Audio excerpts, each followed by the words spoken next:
Bueno, Quique, querido, para mí es un placer poder estar de vuelta acá con ustedes en AMC. Como vos dijiste, me siento como en casa. Cada vez que voy a México me siento como en casa. Y voy a empezar a mostrar pantalla. Y es una situación en la cual es un placer. Para mí estar con ustedes realmente es un placer. Quiero agradecerles a todos por la convocatoria y que lleguemos a este punto de la noche donde vamos a tratar de hablar un poquitito como para terminar el día sobre reabsorciones cervicales. Vamos a hacer un update en reabsorciones cervicales externas, es decir, ¿qué sabemos al día de hoy de reabsorciones cervicales? Y lo que sabemos es bastante, es mucho por un lado, pero al mismo tiempo, ¿qué es lo que sabemos? Como les decía, sabemos bastante, hay muchos avances en lo que son las reabsorciones externas cervicales, pero al mismo tiempo, cada vez que sabemos más, se nos complica un poquitito más la situación, porque a medida que el conocimiento va avanzando, también la ignorancia como que se prende un poco esa situación, entonces tenemos que empezar a tratar de matizar conceptos, conocimientos y la parte clínica fundamentalmente. Entonces, los que me conocen saben que yo no soy de clasificar las situaciones, no me gustan las clasificaciones, pero para poder entender las reabsorciones dentarias en general, que las vamos a definir como la pérdida de todas sustancias duras de los tejidos, no solamente la clasificación se basa en reabsorciones internas o externas, la clasificación es mucho más compleja que esa. Así tenemos reabsorciones dentarias de acuerdo a la naturaleza que ocasiona la reabsorción, y vas a tener de esa manera reabsorciones que son fisiológicas y reabsorciones patológicas. Reabsorciones fisiológicas, los elementos dentarios temporarios que necesitan reabsorberse para que pueda surgir y emerger el permanente. Toda reabsorción en un diente temporal es una reabsorción fisiológica. Sin embargo, las reabsorciones en los dientes permanentes son patológicas. No existen reabsorciones fisiológicas en los dientes permanentes. Ese es un punto que tenemos que tener en claro. Otro punto, también la vamos a clasificar de acuerdo a la región dentaria que se afecte, y así vamos a clasificarle reabsorciones cervicales, medias y apicales. Hoy los vamos a concentrar en las reabsorciones cervicales, porque es un mundo completamente diferente y un mundo aparte a lo que tenemos. Luego tenemos reabsorciones también de acuerdo a lo que ustedes están acostumbrados a clasificarlas, en reabsorciones internas y reabsorciones externas. La reabsorción interna, cuando la pulpa por alguna situación específica, si quieren otro día, hablamos de reabsorciones internas, comienza a reabsorber el elemento dentario. Por otro lado, tenemos las reabsorciones externas, que es cuando tenemos una pérdida de reabsorción de tejidos duros a partir del ligamento periodontal, reabsorbiendo lo que es la superficie cementaria. Puede ser que tengas en paralelo una reabsorción interna y al mismo tiempo una reabsorción externa, pero eso es muy poco frecuente y no se da tanto como puede darse una reabsorción interna o una reabsorción externa. También la podemos definir de acuerdo al número de dientes, y así vas a tener reabsorciones simples cuando afecta un solo elemento dentario, o reabsorciones múltiples cuando son varios los dientes que están afectados por reabsorciones en la cavidad bucal. Pero la parte más importante para mí que tenemos que entender en cuanto a las reabsorciones es de acuerdo a la evolución que tengan esas reabsorciones. Entonces vos podés tener una reabsorción que está activa y que tendrás que hacer algo para frenarla, o podés tener en ese elemento dentario que vos hiciste una radiografía, hiciste una tomografía, una reabsorción que está paralizada. Y en ese caso no tenés que hacer absolutamente nada. O no solamente está paralizada, también está reparada.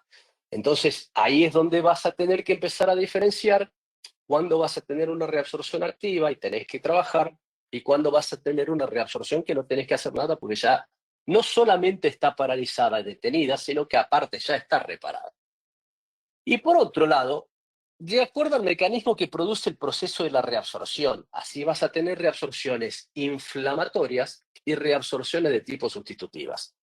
Las reabsorciones inflamatorias se dan específicamente cuando vos tenés muerte de algunos grupos celulares, pero esos grupos celulares, como pueden ser los cementoblastos, tienen la diferencia que una vez que vos frenaste esa reabsorción, va a haber una restitución de cemento nuevamente de las áreas vecinas, a diferencia de la reabsorción sustitutiva, que cuando comienza una reabsorción sustitutiva ya no tenés posibilidades de poder frenarla, y es cuestión de tiempo hasta que el hueso termina reemplazando esa superficie radicular y reemplazándola por hueso. Por eso se llaman reabsorciones sustitutivas o de reemplazo. Hoy nos vamos a centrar específicamente en las reabsorciones del tercio cervical. ¿Estamos?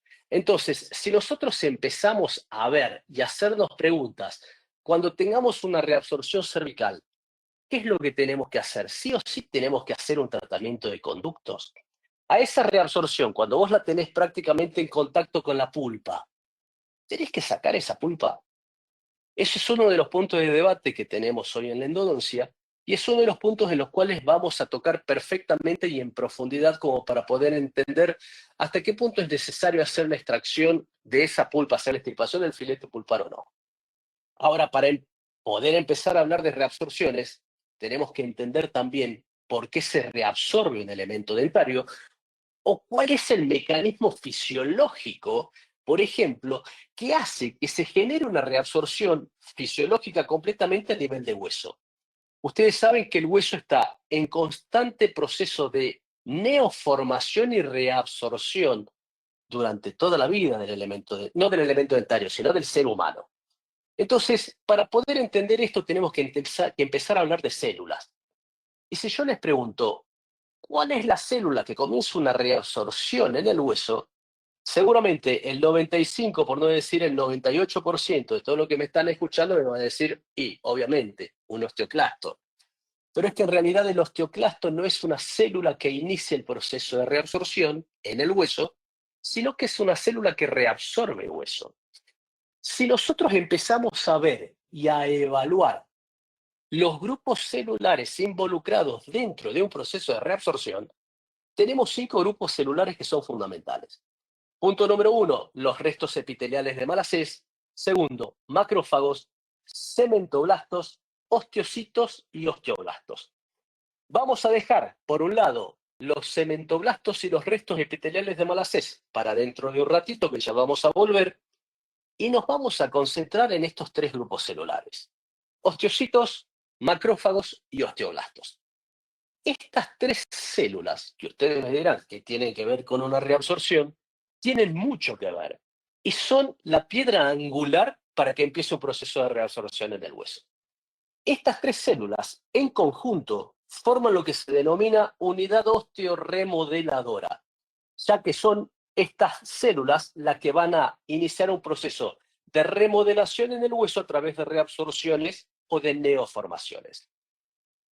Cuando el hueso quiere reabsorber o cuando el hueso quiere neoformar hueso, a partir de estas 2 células fundamentales que son osteocitos y osteoblastos, que son células blásticas, células formadoras, se liberan diversos mediadores químicos. Estos 3 mediadores químicos.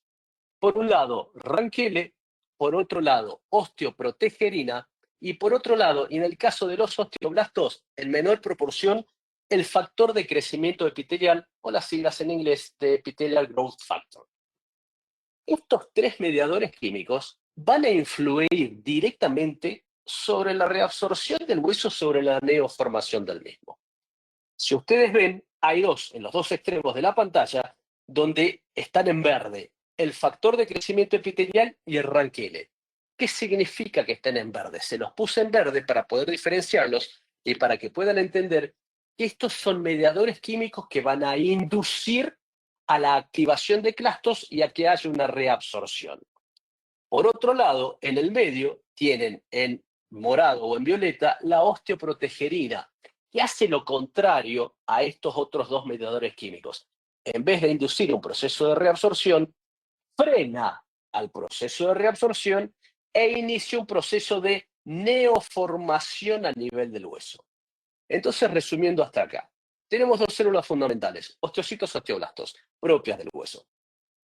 Estas células van a liberar mediadores químicos que van a reabsorber, como son el ranquele y el factor de crecimiento epitelial, o van a frenar la reabsorción del hueso, como es la osteoprotegerina. Ahora, les dije que eran mediadores químicos, no les dije sobre dónde van a actuar. Cuando estos mediadores químicos, estos mensajeros se liberan de osteocitos y osteoblastos, van a ir a actuar sobre una célula diana fundamental, que es el macrófago de los tejidos intersticiales. Este macrófago, que viene del monocito de la sangre, al ser activado por el factor de crecimiento epitelial o por el ranquele, se fusiona con otros macrófagos, se activa y forma una célula gigante multinucleada que se llama clasto. Este macrófago, como están viendo en este video, tiene en su superficie, en la membrana de la superficie, un receptor que es el receptor RANK. Cuando ese receptor RANK de la membrana del macrófago se fusiona con el ranquele liberado por el osteocito y el osteoblasto, se produce una mutación en ese macrófago y empieza a fusionarse con otros macrófagos amigos, formando una célula gigante multinucleada que reabsorbe. Como se le encontró reabsorbiendo huesos, se la llamó osteoclasto. Cuando se le encontró reabsorbiendo cemento, se la llamó cementoclasto o dentina dentinoclasto. Sin embargo, cuando no quiere que haya reabsorción, el osteocito libera la osteoprotegerina. Y esta osteoprotegerina encapsula el ranquele que se encuentra en sangre e impide la unión con el receptor RANK. Entonces el macrófago se inactiva y empieza un proceso de neoformación a través de osteoblastos. ¿Qué significa todo esto? Todo esto significa que los procesos de reabsorción en huesos son mediadores químicos y que están fundamentalmente manejados por hormonas. Son cuestiones hormonales. Por ejemplo, en las mujeres en la época de la menopausia hay menor cantidad de osteoprotegerina liberada. Por lo tanto, el factor RANKL, es como está aumentado, produce las reabsorciones óseas a nivel de las mujeres, generando las displasias de cadera y demás situaciones que sufren las mismas. Entonces, esto es a nivel de hueso. Osteocito y osteoblastos liberan mediadores químicos, ranquele, que se une al receptor RANK del macrófago, formando que se junten muchos macrófagos, formando una célula gigante multinucleada. ¿Estamos hasta acá? Perfecto. ¿Qué sucede en el periodonto? En el periodonto sucede una situación similar al hueso. Si bien en el hueso los procesos de reabsorción y neoformación son fisiológicos, porque el hueso necesita reabsorberse, a nivel del ligamento periodontal no son tan activas las reabsorciones como las tenemos en el hueso, por suerte y gracias a Dios.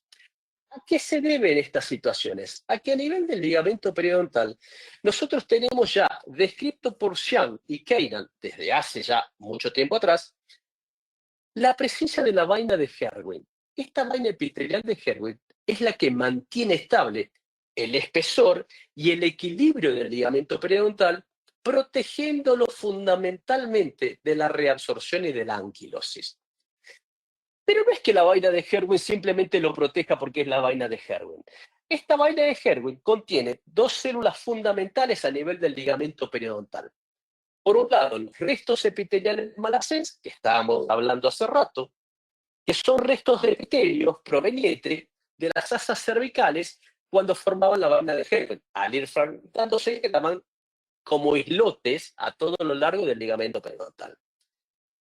Nunca entendimos muy bien por qué un tejido conectivo como el ligamento periodontal quería o necesitaba epitelio en su interior, hasta que pudimos comprender al día de hoy cuál es la función de esos restos epiteliales de Malassez.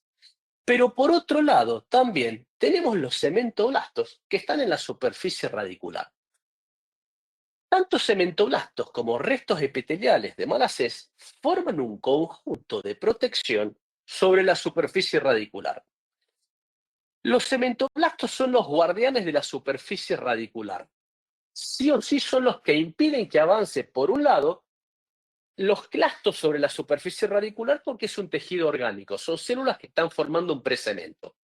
Pero por otro lado, los restos epiteliales de Malassez tienen una función mucho más importante que es la de los cementoblastos, y es la de liberar factor de crecimiento epitelial.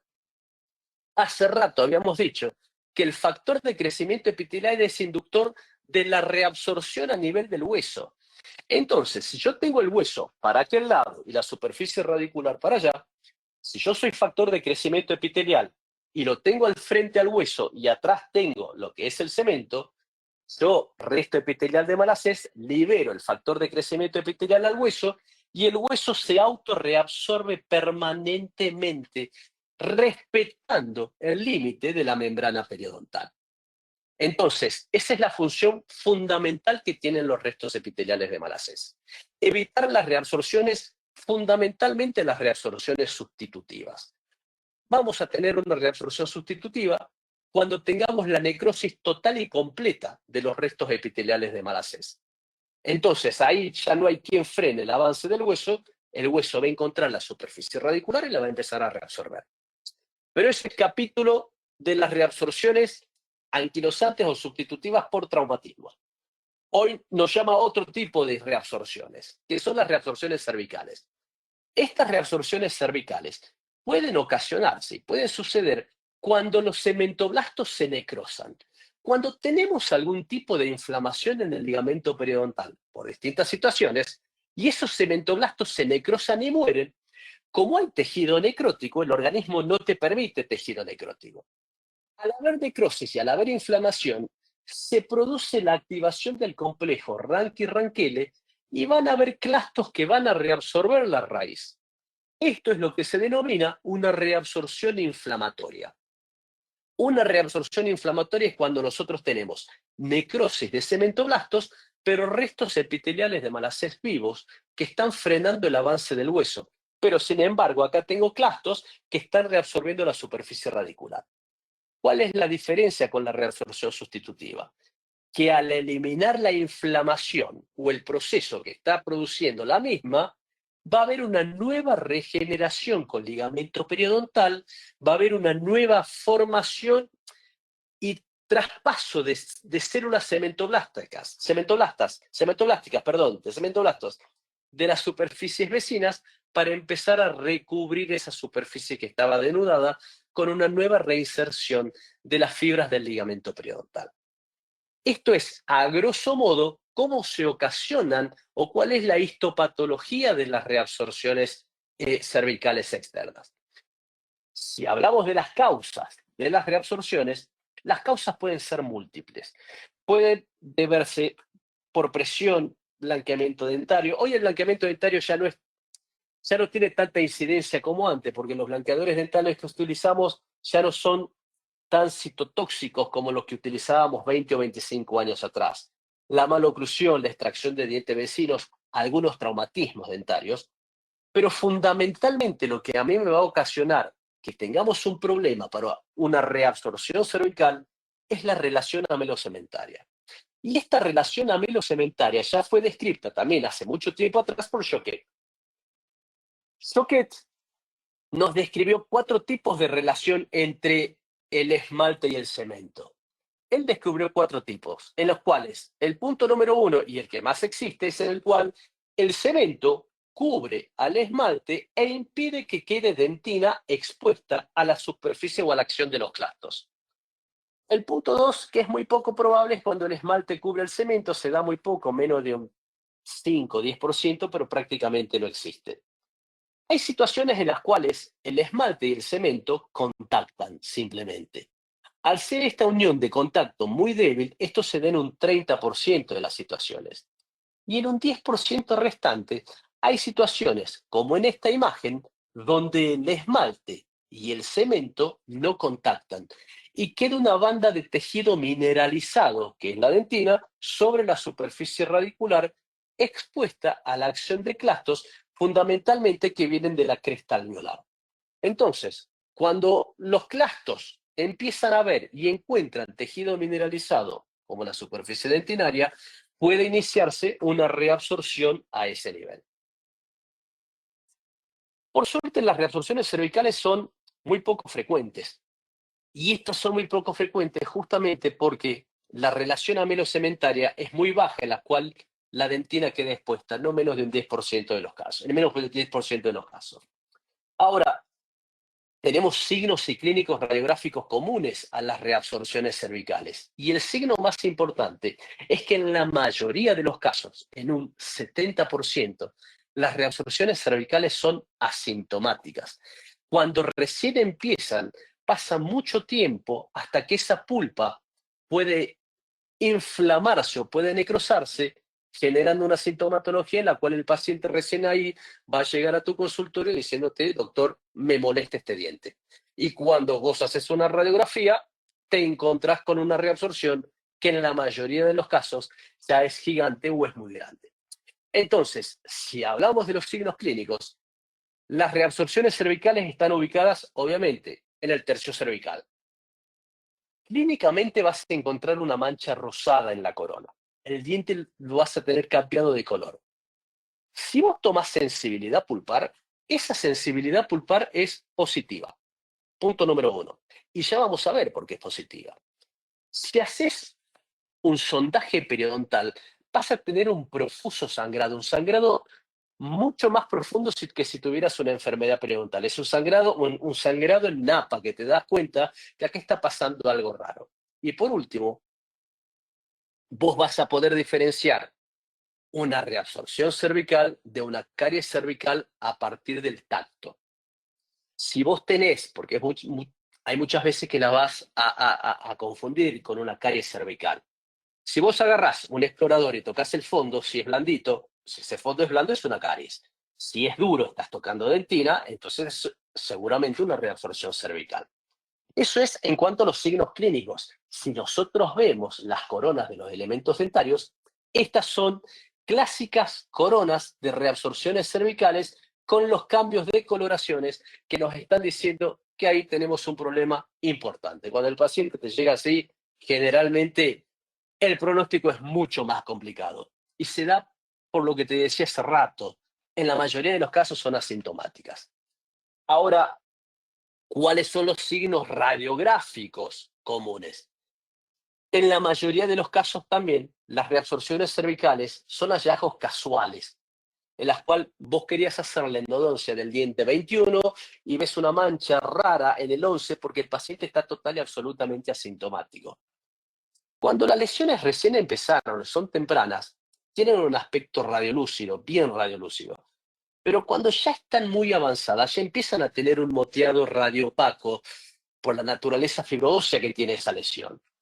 Pueden haber en la pulpa nódulos pulpares, consecuencia del avance de esa reabsorción, porque no deja de ser una agresión para la pulpa, y vas a poder diferenciar, por ejemplo, las paredes del conducto radicular paralelas y sin interrupción para poder diferenciarla de una reabsorción interna. Esto lo vas a ver mejor acá. No, pensé que lo tenía, pero lo tengo más adelante. Vos vas a tener las paredes del conducto radicular perfectamente paralelas a la ampolla de la reabsorción. En cambio, en la interna, las paredes del conducto radicular desaparecen y se unen también a la línea de esa ampolla. Ahora, hace rato te decía que son difíciles de ver radiográficamente. Este es un trabajo de investigación de Goldberg, Ana de Silvio y Christian Dreyer, publicado en el Endodontic Dental Traumatology ya desde 1998. ¿Qué hicieron ellos? Ellos hicieron la evaluación radiográfica de distintas cavidades realizadas en elementos dentarios en calaveras.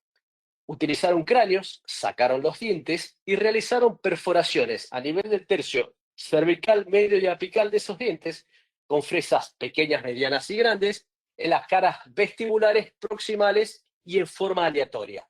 ¿Estamos? Una vez que hicieron esos grupos sobre esos elementos dentarios, reinsertaron nuevamente los alvéolos de los cráneos a esos dientes y tomaron radiografías para poder ver y evaluar cómo incidía el tamaño de la reabsorción, el tamaño sobre la cara del elemento dentario. Ellos encontraron que las cavidades pequeñas, localizadas en la superficie vestibular de la zona apical de la raíz, fueron las más difíciles de detectar en la radiografía. Y esto es muy común y muy frecuente, no solamente a nivel del tercio cervical, sino también a nivel del tercio apical. Porque si yo te muestro, por ejemplo, esta radiografía de un caso clínico que llega a tu consultorio, donde tenés que hacer un retratamiento, el rehabilitador te pide hacer un retratamiento de este elemento dentario para poder realizar un poste, una corona, con esta imagen periapical que tenés. Si vos ahí observás, radiográficamente no ves nada, pero cuando tomás la tomografía, fíjate la reabsorción muy importante y grande que tenés por vestibular. Reabsorciones por las caras vestibulares y más en apical son en general, de todas las reabsorciones, las que menos se ve. Esta situación que se da en apical también se da en esta parte por cervical. Volviendo al tema de las reabsorciones, lo que te decía hace rato, ¿cómo vas a diferenciar una reabsorción interna de una reabsorción externa? En la reabsorción externa, vos tenés las paredes del conducto radicular paralelas a la ampolla de la reabsorción que estás viendo. En cambio, en la reabsorción interna, vienen las paredes del conducto radicular y automáticamente siguen la línea de esa ampolla. Esta es la forma de diferenciar una de otra. Sin embargo, hoy en día, si tenemos que hacer una diferenciación fundamental de lo que son las reabsorciones, la radiografía es lo que menos tenés que utilizar. Hoy es fundamental el uso de tomografías computarizadas, ya que hay muchos papers, y este es uno de tantos, en los cuales te dice que las reabsorciones periapicales tienen una capacidad muy limitada para detectar tamaño de reabsorción, cuánto rodea el conducto radicular, que eso es fundamental, y la ubicación de esa reabsorción, si está por vestibular o si está por palatino. Entonces, en base a este tipo de situaciones, a vos te puede llegar un caso como este, en el cual estás viendo un diente en forma convencional que no se ve nada raro más que probablemente este tipo de situación que ves en esa parte, acá, a este nivel, como si fuera una calcificación, pero eso que aparente ser una calcificación, no es una calcificación de por sí, sino que estás viendo por superposición de tejidos una reabsorción que no la estabas esperando y que no te aparece en la radiografía. ¿Por qué? Porque volvemos al concepto. Las reabsorciones no son visibles radiográficamente en sus primeras etapas. Las reabsorciones comienzan a ser visibles cuando has reabsorbido una cantidad determinada de tejido, que realmente es importante, cuando recién ahí la pulpa llega a tu consultorio con una sintomatología total y absolutamente diferente. Entonces, las tomografías computarizadas, los COMBIN, son necesarios, críticos, cruciales y fundamentales para poder establecer, por un lado, diagnóstico, por otro lado, una clasificación y a partir de ahí un tratamiento fundamental y específico de las reabsorciones cervicales. Ahora, para poder pedir una tomografía, tenemos que saber pedir la tomografía. Y cuando vas a pedir una tomografía computarizada, el FOV, es decir, the field of view, el campo de visión, es fundamental. Cuanto más grande es el campo de visión, menos detalles vas a tener. Y cuanto más pequeño es el FOV o campo de visión, vas a tener mucho más detalles, pero vas a ver menos dientes. En endodoncia, el FOV que se utiliza es de 5x5 y hoy ya tenemos tomógrafos que te realizan un FOV de 4x4, es decir, que te dan un detalle mucho más minucioso. Entonces, esta es una situación fundamental que vos necesitas para poder determinar y diagnosticar una reabsorción. Si vos estás pidiendo una tomografía para determinar una reabsorción en el incisivo central y el paciente te trae una tomografía que va desde la sínfisis mentoniana hasta la silla turca, no te sirve, porque no vas a ver detalles. ¿Estamos? Entonces, the field of view es fundamental, el FOV es fundamental. Fíjense en estas dos tomografías, que estas dos tomografías son exactamente del mismo diente, pero con dos FOV totalmente diferentes. Este es de 8x8 y este es de 5x5. Fíjense la diferencia notable que existe entre una y otra imagen a medida que la vamos viendo.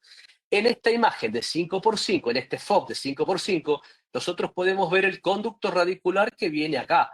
Y acá decimos, bueno, la reabsorción está en contacto con el conducto. Fíjense cómo el conducto va acompañando la silueta de esa reabsorción. Sin embargo, en esta que tenés acá no ves absolutamente nada. Entonces, el FOV es crítico también a la hora de pedir una tomografía para poder hacer un diagnóstico. Pero no solamente un diagnóstico, te va a servir también para poder clasificarla a la reabsorción. Las clasificaciones de las reabsorciones cervicales han variado mucho por el tiempo. Las clasificaciones que utilizamos hoy en día, siglo XXI, son clasificaciones realizadas y hechas en base obviamente a tomografías. Y en este sentido, Krina Patel, Shannon Patel, Foskey y Francesco Manocchi hicieron una clasificación realmente muy buena y que está directamente asociada al tratamiento de las reabsorciones específicamente, como ya vamos a ver. Entonces, dentro de las clasificaciones que ellos proponen, y que es la que se está utilizando hoy en día a nivel mundial, nosotros evaluamos 3 puntos. Punto número 1, la altura. A la altura la clasifican en 4 puntos, en forma numérica. Así tenemos 1, 2, 3 y 4. El número 1 le corresponde la reabsorción cuando está a nivel del tercio cervical supracrestal, es decir, en la unión avelocementaria. El número 2 es cuando la reabsorción, si bien también está en el tercio cervical, la misma está subcrestal, está por debajo de la cresta. Punto número 3, cuando la tenés en el tercio medio. Y número 4, cuando ya la tenés en el tercio apical. Ahora, no solamente la altura, tenés que ver la extensión circunferencial, es decir, cuánto rodea la reabsorción alrededor del conducto radicular. Y así la clasifican también en 4 puntos, pero no numéricos, sino alfabéticos. A, B, C, D, con letras mayúsculas. A, cuando la reabsorción ocupa menos del 90% del conducto radicular. B, cuando es más de 90 y menos de 180. C, cuando es más de 180 y menos de 270. Y D, cuando la reabsorción rodea todo el conducto radicular, ya prácticamente tiene más de 270 grados. Y por último, determina que es la parte para mí más difícil, la proximidad a la pulpa. Y así te la determina en 2 letras, con D minúscula y con la P minúscula. La D de dedo es cuando está en dentina, cuando está confinada la dentina.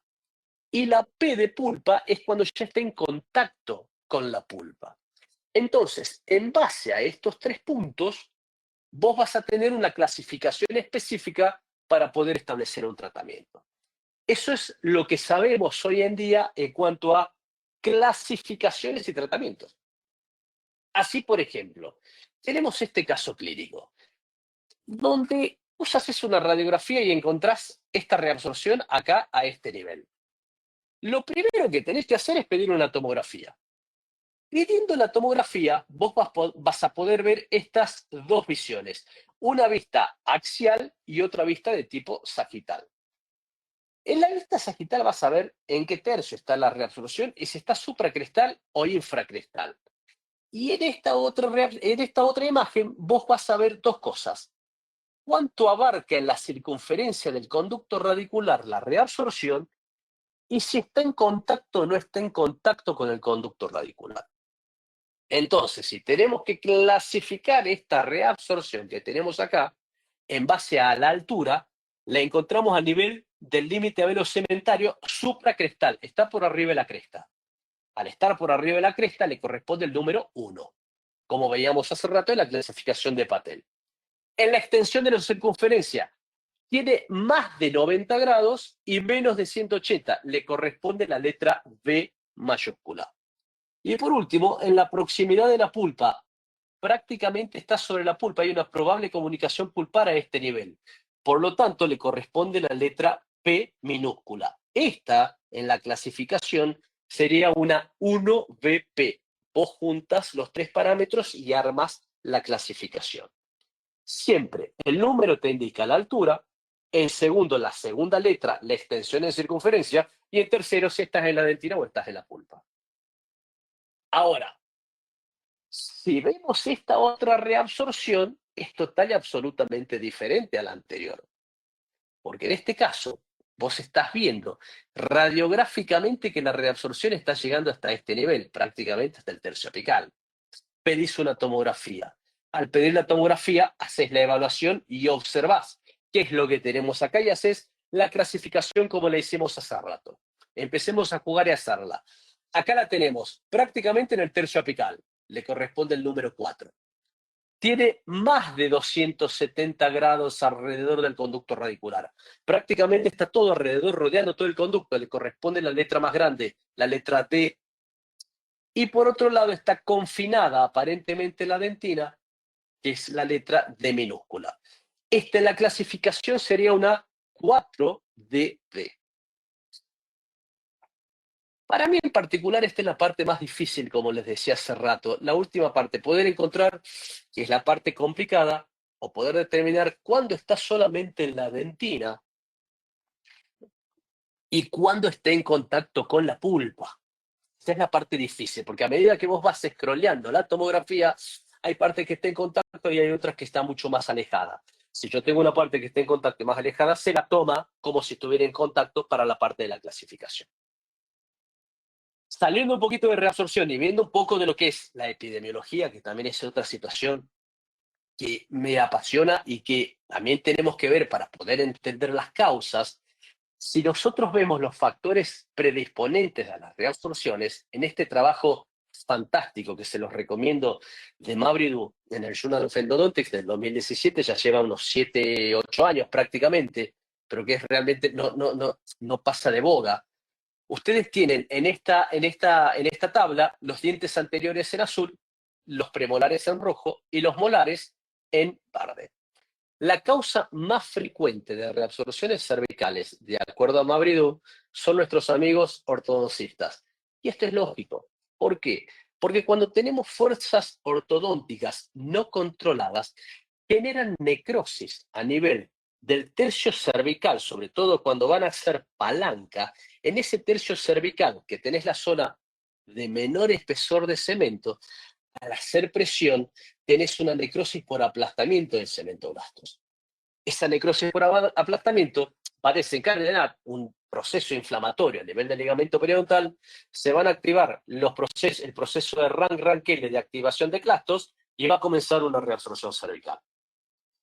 El trauma crónico controlado, que le denominan a la ortodoncia, te va a generar este tipo de situaciones cuando no es perfectamente manejada la ortodoncia.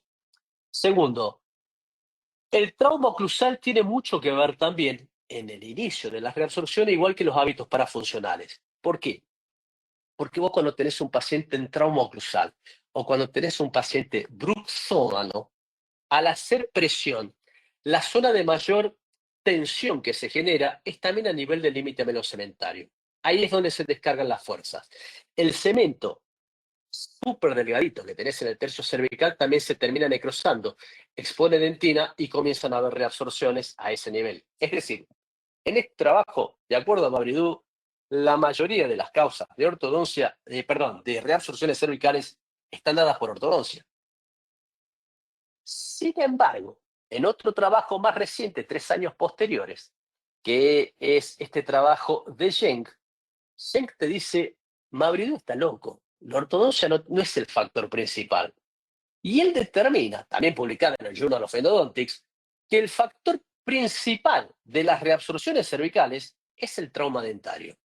Y la ortodoncia la deja en cuarto lugar. En segundo lugar, el tratamiento periodontal. Tercero, reabsorciones coronarias. Y a mis amigos ortodoncistas los deja tranquilos y dice, no son los encargados fundamentales de reabsorber en el tercio cervical, sino que están en cuarto lugar.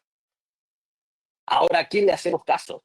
Es que en realidad cuando uno lee papers y hace los que hacemos investigaciones, conocemos bien lo que es la población de estudio, que es lo que se denomina fundamentalmente, es decir, dónde se hicieron esas investigaciones. La población de estudio de Mavridou era una población netamente europea. En cambio, esta población de Zheng era una población taiwanesa, es decir, es una población asiática. Para la cultura asiática, la ortodoncia no está bien vista. Entonces son muy pocos los pacientes que usan ortodoncia. La ortodoncia no está tanto como en Europa, como acá, no sé en México, pero acá en Argentina el chico nace y ya te ponen un bracket y empiezan a trabajar. Entonces, esos son factores por los cuales ustedes, cuando vean estudios epidemiológicos, tienen que ver bien sobre el cual se realizó este tipo de estudio. En este trabajo de Zheng también hay algo que es fantástico y que ellos determinan que las enfermedades sistémicas no tienen absolutamente nada que ver con el inicio de una reabsorción. Vos cuando tenés reabsorciones y no le podés encontrar la causa, automáticamente decís, tiene una enfermedad sistémica por algún lado que está iniciando reabsorciones. Y las enfermedades sistémicas no tienen absolutamente nada que ver con ningún tipo de reabsorciones cervicales. Esto es fundamental. Como también fueron fundamentales estos hallazgos. Hoy sabemos como les decía hace rato, que el 75% de los dientes que tienen reabsorciones cervicales, 75-80%, tienen una vitalidad pulpar normal y una pulpa funcional.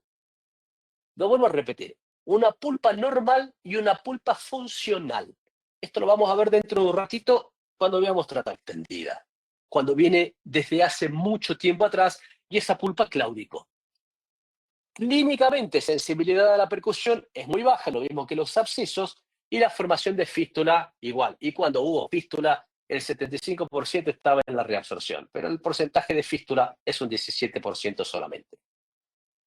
Entonces, esto está relacionado con la histofisiología también de la reabsorción, la histofisiopatología en realidad de la reabsorción. Porque toda reabsorción comparte 5 puntos fundamentales. Punto número 1, lo que se denomina el portal de entrada. ¿Qué es el portal de entrada? Es la zona de necrosis de los cementoblastos donde va a iniciar la reabsorción cervical. Si no tengo un portal de entrada, no tengo una reabsorción cervical. Es decir, si no tengo una zona de necrosis de cementoblastos en el tercio cervical, no tiene por qué empezar una reabsorción. Por otro lado, la forma de la progresión, cómo progresa la reabsorción cervical, y lo que es más importante y lo más exquisito, la formación de una lámina resistente a la reabsorción que protege esa pulpa.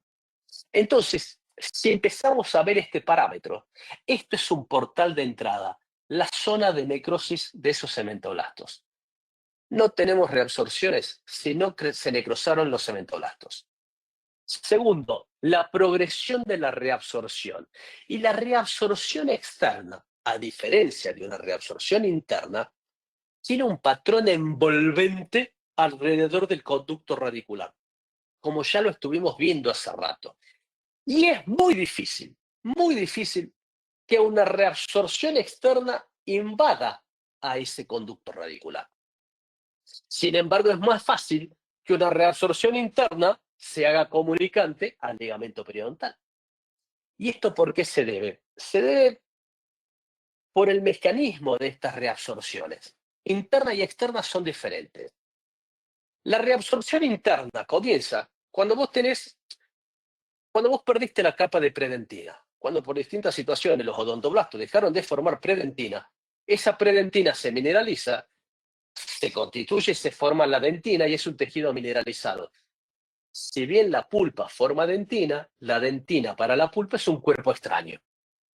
Entonces, comúnmente no hay reabsorciones internas porque la predentina separa la dentina de la pulpa.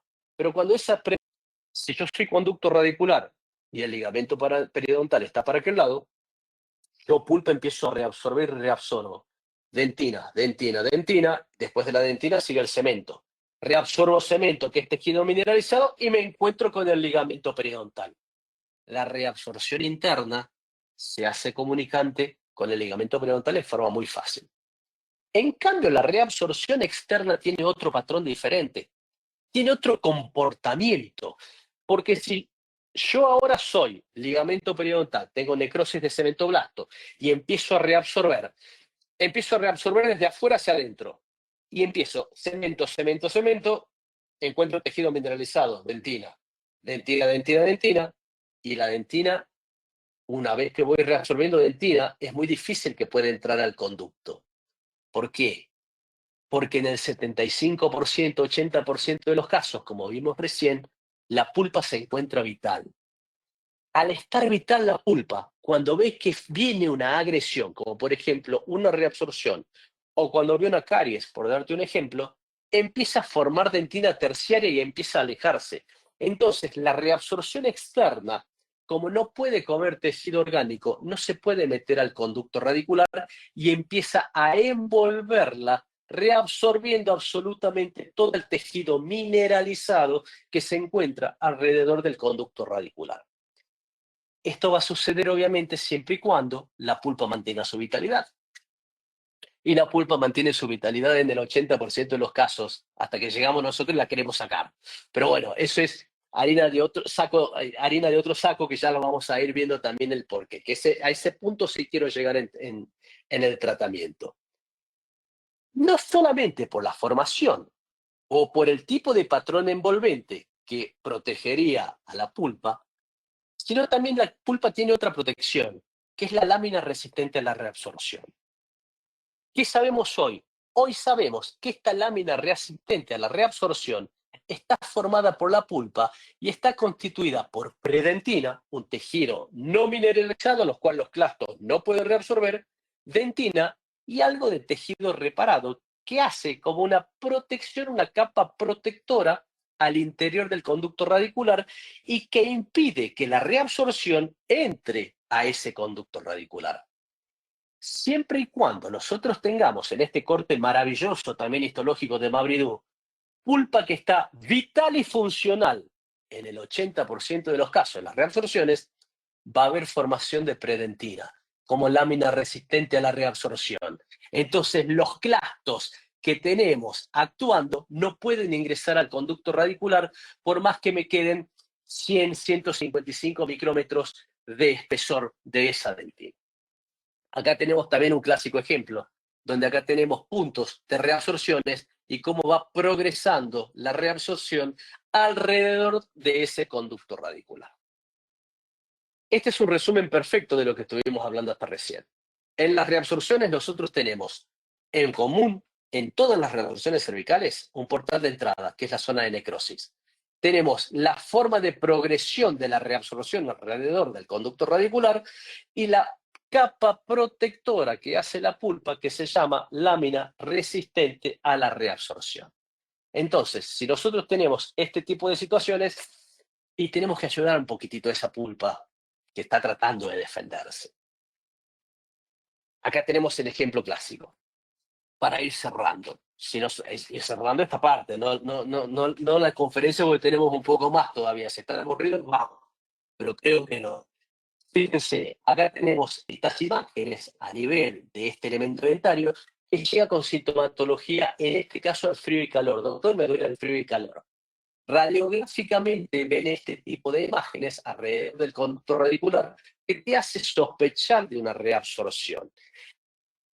Cuando aprendés la tomografía, ves la verdadera causa, que es no una reabsorción, sino una gran reabsorción que se encuentra extendida demasiado hacia apical y que te está dando la pauta que esta es una reabsorción de largo tiempo y de larga data. De hecho, ahí tienen la zona de necrosis, el portal de entrada, la forma que tiene envolviendo el conducto radicular y cómo se va extendiendo a lo largo de todo el conducto radicular hasta el límite apical. Entonces, en base a esto vamos a llegar al tratamiento. Ahora, el tratamiento de las reabsorciones cervicales es variable y va a depender. ¿De qué depende? Depende de 3 puntos fundamentales. Punto número 1, de la severidad que tenga esa reabsorción.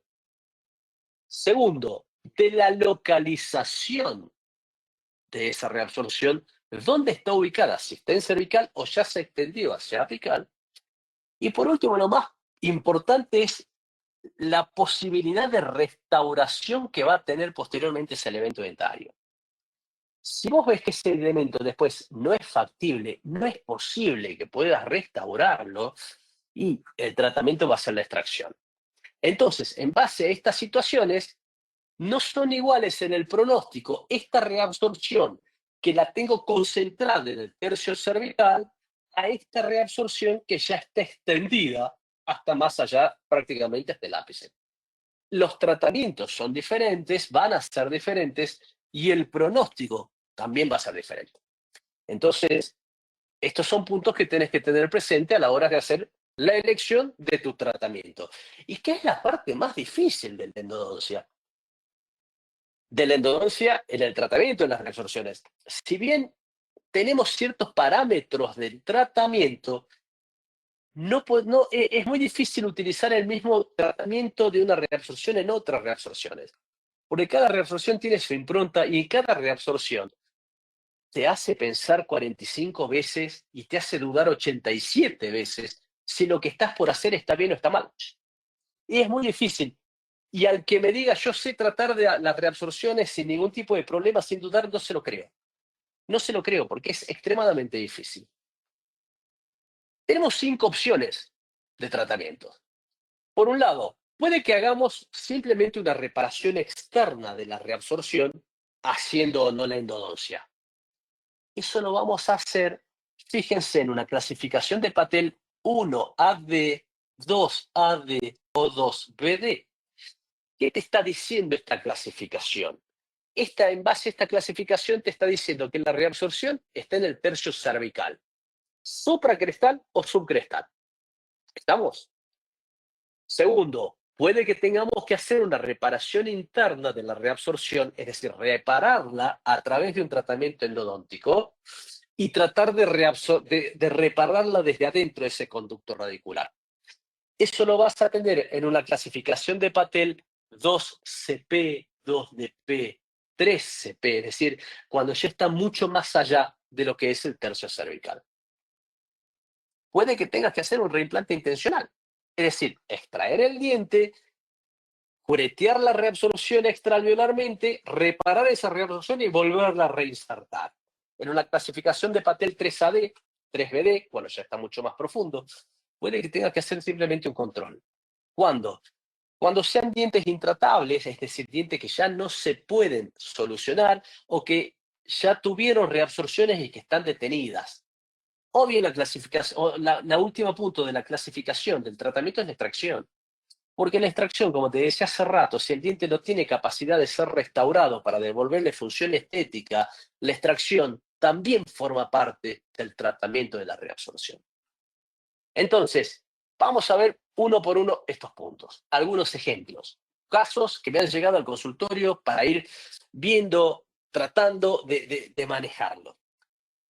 Si a nosotros nos llega, por ejemplo, al consultorio, este tipo de situaciones, donde tenemos un elemento dentario con esta reabsorción a este nivel en el tercio cervical, por una consulta radiográfica que quería hacer el colega, hizo una radiografía simplemente en una panorámica, vio algo raro, al ver algo raro hace la radiografía periapical y nos envía esta reabsorción.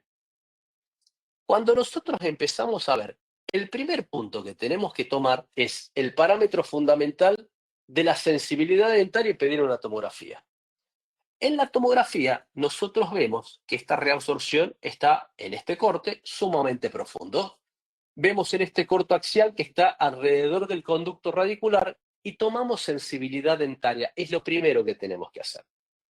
Ojo, la sensibilidad dentaria no se la toma primero en el diente problema, en el diente que tiene la reabsorción. La tomamos en el vecino para poder establecer el umbral de dolor de ese paciente. Al tomar la sensibilidad dentaria en este elemento dentario, en el 11, por ejemplo, si me da una sensibilidad del 0 al 10 de 7 y pasa inmediatamente, y tomamos sensibilidad teniendo el parámetro del umbral de dolor del paciente en el 11, tomamos en el 21, y el 21 me dice, sí, mira, me duele del 0 al 10, me duele también 7, me duele 8, me duele 6, y se me pasa, me está diciendo que esta pulpa está total y absolutamente vital.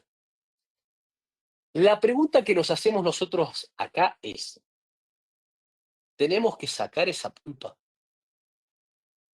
¿Cómo me encantaría estar con ustedes en un auditorio y pedirle, levanten la mano para que empecemos a ver y a debatir cuántos sacan pulpa y cuántos no y por qué? Ahora, como no estamos en un auditorio, estamos acá online, no tengo esa posibilidad, así que les voy a ir contando y voy a tratar de ir guiándolos para que pensemos en esta situación. Otra cosa que tenemos que pensar es que acá, yo hace rato les había dicho que las reabsorciones, y si no se los dije, se los digo ahora, cuando son bien radiolúcidas como estas, significa que tenemos clastos que están activos. Si tenemos clastos que están activos, evidentemente esas células están recibiendo un aporte vascular de algún lado, porque están recibiendo nutrientes. Si no, no pueden estar activos. ¿Estamos? ¿De dónde viene ese aporte vascular? De todo esto que es la mucosa palatina. Entonces, tenemos una mucosa palatina que está generando una vascularización hacia estos clastos de esta zona. Si vemos y empezamos a evaluar en la tomografía a esta reabsorción, la podríamos clasificar en una reabsorción clase 1 de Patel, porque está supracrestal. Entonces, si esta es supracrestal, me está diciendo que yo puedo acceder fácilmente a esa reabsorción. ¿Cuál sería el tratamiento ideal? El tratamiento ideal, vamos a volver atrás en un segundito, sería eliminar los clastos que están produciendo esta reabsorción, levantar un colgajo, hacer un colgajo desplazado apical, llevar esta mucosa hasta aquí arriba, rellenar con un ionómero vítreo o una resina toda esta cavidad como si fuera una especie de caries. Y la pregunta es, ¿qué hacemos con la pulpa? Vamos a ver qué hacemos con la pulpa ahora. Es lo que hicimos. Empezamos a trabajar, en este caso, con una periodoncista número 1 acá en todo lo que es Argentina, que es Agustina Manori. Levantamos un colgajo y ahí tenemos la reabsorción. Cuando levantamos y vemos la reabsorción, este es el mejor ejemplo de que tenemos una pulpa vital y que está funcional. La formación de la lámina resistente a la reabsorción. Si todas las investigaciones hoy en día nos están diciendo, chicos, el 80% de esas pulpas en las reabsorciones cervicales están vitales, están funcionales, ¿cuál es la necesidad de hacerle la extracción de esa pulpa? No podemos pensar esta reabsorción como si fuera una caries. Cuando vos tenés una caries y estás cerca de esa pulpa, si exponés la pulpa y esa pulpa está vital y funcional, le vas a hacer una protección pulpar con un biocerámico. Esa pulpa, si está vital y funcional, va a responder muy bien. En el caso de las reabsorciones, la posibilidad de que eso suceda es muy alto. De hecho, la posibilidad es mucho mejor el pronóstico que en una caries de que vos mantengas la pulpa. Porque acá no tenés una infección como tenés en la caries, que son bacterias. Acá vos tenés clastos que están reabsorbiendo, pero no tenés una carga microbiológica, salvo que esté contaminada la reabsorción. ¿Estamos? Pero acá, vos cuando levantás el colgajo, empezás a curetear, porque tenés que curetear esa reabsorción, tenés que eliminar esos clastos, mecánica y químicamente. Mecánicamente con una cucharita de Black. Químicamente, ¿cómo? En algún momento, Heitersey hablaba del uso del ácido tricloroacético. El ácido tricloroacético en realidad lo utilizó Heitersey en su momento, pero no hay evidencia científica hoy en día que nos diga que el ácido tricloroacético es lo mejor para frenar reabsorciones. De hecho, vos vas a frenar la reabsorción exponiendo la reabsorción, eliminando la vascularización que tiene y eliminando esos clastos. Otra forma químicamente de eliminar esos clastos es con el mejor disolvente orgánico de tejido que tiene el endodoncista, que sabe manejar todos los días y que lo utiliza el día a día. El hipoclorito de sodio es disolvente de tejido orgánico. Y para esta función cumple exactamente la misma función que cumpliría el ácido tricloroacético. Con la única ventaja que vos lo conocés al hipoclorito de sodio, lo colocás en baja concentración, 1,25 al 2%, agarrás una torondita de algodón, pincelás a nivel de la cavidad y a partir de ahí, cuando esto ya lo tenés listo, si expusiste pulpa, colocas un biocerámico. Y si no expusiste pulpa, también colocas un biocerámico. Este biocerámico tiene que ser un biocerámico repair, cualquiera. En este caso utilizamos el biocerámico Neoputi de la casa Avalon, que a mí en particular me encanta, porque no te olvides que el espesor de esa lámina resistente a la reabsorción es muy delgadito, son 100, 150 micrómetros, es el tamaño de una lima de la cabeza de una lima 15, una lima 20. Entonces tenés que hacer una protección. Cuando haces esa protección, después tenés que rellenar toda esta cavidad. Al hacer el relleno de esta cavidad, elegimos utilizar un vitremer, un ionómero vitreo, un vitremer de fotocurado, porque podés, si querés, también si querés poder utilizar una resina. El tema es que necesitas un campo total y absolutamente seco. Y en una parte quirúrgica es muy difícil, es muy complejo mantener el campo seco para lograr una adhesión de resina. Lo mejor en este caso es un vitremer que después lo puedes pulir. Y eso después lo dejas expuesto porque tenés que hacer un colgajo desplazado apical. Entonces eso va a quedar expuesto a la cavidad bucal. Por eso necesitas hacer un sellado perfecto y un sellado hermético de esa cavidad. Fíjense, trabajamos de esa manera este tratamiento. Este tratamiento de las reabsorciones manteniendo la pulpa. Esto fue enero del 2019. Vamos a hacer un control. Perdón, ese es el control postoperatorio en forma inmediata, perdón, a la semana. Y ahí tenemos el biocerámico y la cavidad pulpar. La pulpa en su lugar. 2 años de control, 2021. Tomamos sensibilidad. Resulta que la sensibilidad a este nivel, cuando nosotros colocamos el EndoFrost o el EndoIce para tomar sensibilidad, el diente no responde. Pero no responde, no es porque esté necrótico. No me está respondiendo porque evidentemente hubo una retracción pulpar a ese nivel. De hecho, cuando nosotros evaluamos radiográfica y clínicamente el elemento dentario, hay ausencia absoluta de signos y síntomas de necrosis. ¿Cuáles son los signos y síntomas de necrosis? Periodontitis apical aguda, fístula o abscesos, o imágenes radiolúcidas periapicales. Al no haber nada de eso, el diente que no te responda y que esté en silencio no significa necrosis. Lo seguimos controlando. 2 años después, fíjense cómo haciendo una tomografía podemos observar por qué el elemento dentario, cuando nosotros tomábamos la sensibilidad con el frío, no respondía porque tiene una carilla a este nivel, porque tenemos la retracción de esa pulpa, consecuencia de la estimulación por el biocerámico, y la pulpa al comenzar en este nivel, al colocar el estimulante aquí en la corona, obviamente no iba a llegar hasta aquel punto como para poder hacer la reacción de esa pulpa. No solamente hicimos el control a los 2 años, sino que hicimos un control a los 4 años. En el 2023, 4 años después, el paciente vuelve diciéndonos, doctor, el arreglo que me hizo en su momento se me salió. Fíjense, ahí se le salió el Vitremer a este nivel. Y ahí es cuando entras en pánico, le decís, ¿cuándo se te salió el Vitremer? Y se me salió hace 4 o 5 días. Perfecto. No me vuelvo tan loco. Y ahí utilizo la cavidad que tenía a este nivel para tomar sensibilidad pulpar. Y ahí la pulpa respondió. La pulpa me respondió perfectamente, entonces la pulpa sigue a nivel positivo. Entonces, sí fue como llegó, se hizo nuevamente la restauración definitiva, este es un control de 4 años y este es un control a 6 años. ¿Qué es lo que estamos viendo en el control a 6 años? Que cuando fue a hacerse nuevamente la rehabilitación, no hicieron un adecuado sellado, un adecuado cierre de este nivel.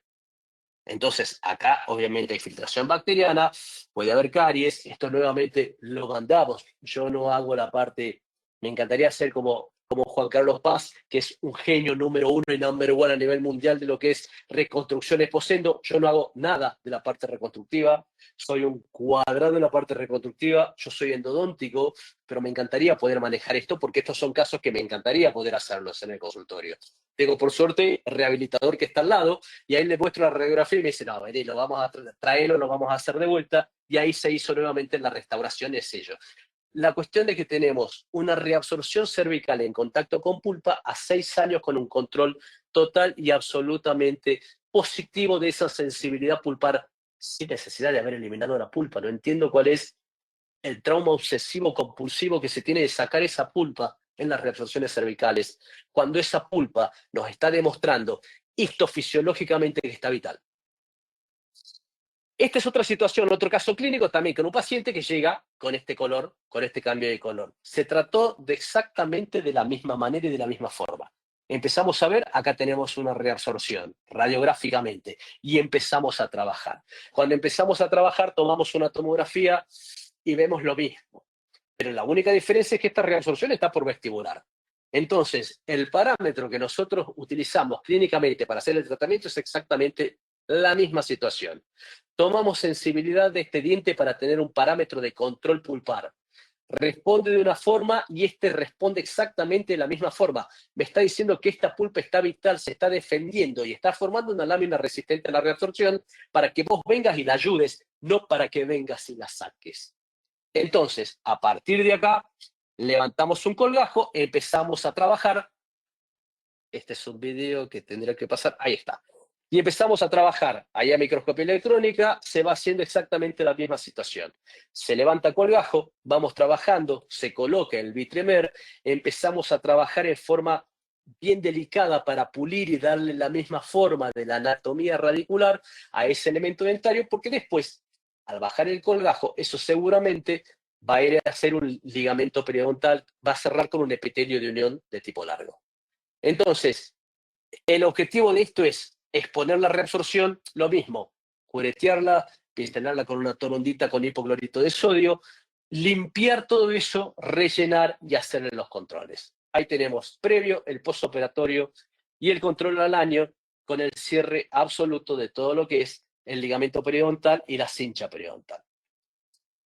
Puede que tengamos que hacer una reabsorción interna y un tratamiento endodóntico. Situaciones como, por ejemplo, esta, donde tenemos este caso, que no es un caso mío, es una gentileza del doctor Carlos Bueno, de Brasil, donde tenemos esta reabsorción, que fíjense la diferencia que tenemos con el caso anterior. Esta reabsorción está llegando hasta apical. No está concentrada en el tercio cervical.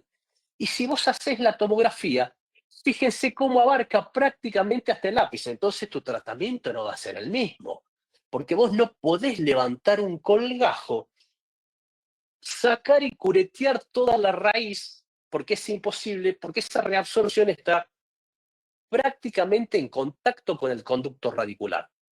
Entonces, ante este tipo de situación, te conviene un cambio de estrategia. En el tratamiento ya no vas a hacer y lo vas a encarar como lo encaraste hace rato a los casos anteriores. Fíjate que esta reabsorción está llegando llega al ápice. No puedes sacar todo este hueso por vestibular y por palatino para tratar esta reabsorción. Te conviene entrar acá sí por el conducto radicular. Entonces, en este caso fue la elección que hizo Carlos Bueno. Hizo la apertura del elemento dentario, fíjese que la pulpa estaba vital, a contra todo pronóstico, pero acá la tenés que sacrificar a la pulpa, porque vos tenés que a través del conducto radicular ensanchar lo suficiente ese conducto radicular con materiales con conicidad importantes y grandes para tratar de llegar a través de esa dentina a esa reabsorción. Una irrigación convencional con hipoclorito de sodio, hacemos una obturación, en este caso hicieron una obturación con biocerámicos y conos de gutapercha, y esta fue la radiografía final en ese caso. Carlos se agarraba la cabeza porque decía, che, es muy grande, hemos debilitado mucho ese diente, porque en realidad él no debilitó nada. Fue la reabsorción la que ocasionó ese tipo de debilitamiento. Pudo llegar hasta la zona de reabsorción y hacer el tratamiento también de la misma. Si nosotros empezamos a ver, acá tenemos los controles también tomográficos a los 2 años, aproximadamente 2 años y medio. Esto fue como esta reabsorción, en ese caso, fue tratada y fue manejada. Otra situación que tengamos que hacer también como un tratamiento puede ser un reimplante intencional. Situaciones en las cuales son difíciles de manejar y de tratar. Fíjense este caso. Este es un caso de un diente, un premolar superior realizado por un excelente endodoncista que en Salta, fíjense, este endodoncia es de lujo. Colocaron un poste, hicieron la reconstrucción y con el tiempo empezó una reabsorción radicular. Esta reabsorción radicular a este nivel empezó por mesial. Entonces también es difícil poder acceder quirúrgicamente a esta reabsorción. Y si entras a través del conducto radicular, rellenar todo esto es muy complicado, más allá de mantener un poste. Entonces, en este caso, se optó y se eligió por hacer la extracción del elemento dentario. Uy, perdón, se me pasó. Ahí estamos. Hacer el reimplante intencional, empezar a curetear esa imagen, llegar, trabajar con esos dientes, hacer el tratamiento de la reabsorción de la misma manera, como si estuviéramos en el elemento dentario, como si estuviéramos haciendo una cirugía. No me están andando los videos. Colocar, ahí estamos, colocar el biocerámico, todo en menos de 15 minutos, y a partir de acá, nuevamente hacer el reimplante. Esto fue enero del 2022, esto es la radiografía posoperatoria inmediata y esta es una radiografía de control 2 años después. Observen, en el 24, 2 años después, línea periodontal estable y permanente, lo que me está diciendo que pudimos frenar esa reabsorción sobre ese biocerámico. Seguramente, de acuerdo a distintas investigaciones, hay proliferación de cementoblastos y nuevamente reinserción de fibras del ligamento periodontal. puede que tengamos que hacer un control. El control de la reabsorción lo vamos a tener cuando sean dientes intratables, cuando sean reabsorciones que ya están detenidas, una clasificación de Patel 4D o 4DP, cuando ya son muy grandes y son muy extensas alrededor del diente. Esta es una gentileza de un mexicano, lo conocen todos, Carlitos Saucedo. Carlos me regaló gentilmente este caso, donde fíjense que en esta reabsorción hay un trabeculado a este nivel total y absolutamente similar al hueso, lo que me está diciendo que esta reabsorción está detenida. No es una imagen negra y radiolúcida como en los casos anteriores que me dice que está activa. Entonces, si me llega un caso así como este, asintomático, total y absolutamente, no te queda otra que hacer control, porque acá este diente ya tiene un tratamiento endodóntico, no podés seguir actuando. Si levantás un colgajo para curetear, te quedás prácticamente con el diente en la mano, entonces acá te conviene directamente hacerlo en control. Hoy viene extracción. Y esta extracción es cuando ya la reabsorción sea imposible de tratar. Entonces, te llega un paciente con esta situación y te derivan para hacer un tratamiento de la reabsorción y un tratamiento endodóntico, haces la radiografía y la reabsorción ya no solamente fue reabsorbiendo la parte cervical, sino también toda la corona del elemento dentario, destrozándola completamente. A una situación como esta, Pablo, te mando este paciente para que veamos a ver cómo podés mantener ese diente con esa reabsorción. Este es un caso ya que no lo podemos manejar, es un diente que prácticamente está desahuciado y que va para extracción. Entonces, las reabsorciones tienen un tratamiento total y absolutamente diferentes una de otras. Poder establecer la reabsorción, el tratamiento de una reabsorción cervical, en primer lugar, incluye un estudio tomográfico fundamental para poder entender qué tenés en esa imagen radiográfica. Pensá si esa reabsorción la tenés concentrada en un lugar específico, si vas a tener acceso al conducto radicular o no, o si la reabsorción se ha extendido hacia apical. Eso van a ser los puntos y los parámetros fundamentales que a vos te van a determinar un tratamiento específico. En este caso, prácticamente ya tampoco teníamos conductos, porque la pulpa en este caso generó una calcificación de forma tal y la reabsorción avanzó tanto que en este caso también es prácticamente difícil, imposible de poder mantener eso. Entonces, para ir cerrando en tiempo y forma, creo que estamos más que bien. Quiero cerrar de estas maneras. Las reabsorciones cervicales, mis queridos colegas, son fenómenos dinámicos que envuelven tejidos, que es pulpa, ligamento periodontal, cemento, y que tengo que entenderla desde un punto de vista histofisiopatológico para poder comprender cómo está actuando esa reabsorción, cuál es la ubicación de la misma, cuál es la extensión que tiene esa reabsorción, pero fundamentalmente, cuál es el tratamiento de elección adecuado para ese caso clínico en particular. No es fácil el manejo de las reabsorciones, muchas veces es complicado. Y si le errás, no te preocupes. Le hemos cerrado mucho, porque es muy difícil poder establecer un tratamiento específico para todos y cada una de las reabsorciones. No todos son iguales. ¿Estamos? Entonces, hay situaciones en las cuales tenemos que pensar, tenemos que evaluarla, pero fundamentalmente pensarla desde acá. Vos cuando la pensás desde acá, en tus manos se va a hacer mucho más fácil el manejo de las reabsorciones.